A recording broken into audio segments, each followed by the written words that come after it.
নমস্কার, আমি অভিজিৎ বর্মন, রাঁচিতে থাকি।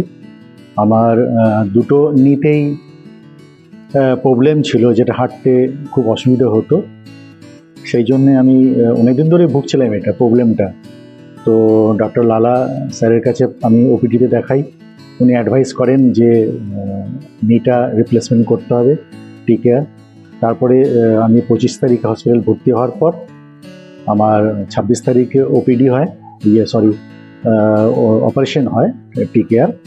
এবং আমি 20-22 দিনের মধ্যেই সম্পূর্ণ এখন মোটামুটি চলতে পারছি, বসতে পারছি, উঠতে পারছি। আর এর মধ্যে ফিজিওথেরাপি যে তুষার আমাকে করেছে তার অনেক বড় যোগদান। সে আমাকে ফিজিওথেরাপি করে সুস্থ করেছে এবং পা বাউন্ড করা, পাটা স্ট্রেট করা, এটাও করেছে।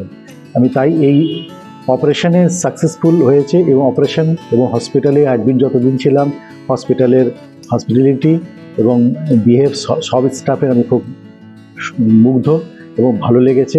এবং এখানকার সব হসপিটালের ফ্যাসিলিটিও খুব ভালো। এবং আমি ডাক্তার লালা স্যারের কাছে কৃতজ্ঞ যে তিনি খুব সিনসিয়ারলি আমার পা দুটো অপারেশন করে একটা সাকসেসফুল হয়েছে। আজকে ডেটে আমি চলতে কোনো অসুবিধা হয়নি। Thank you.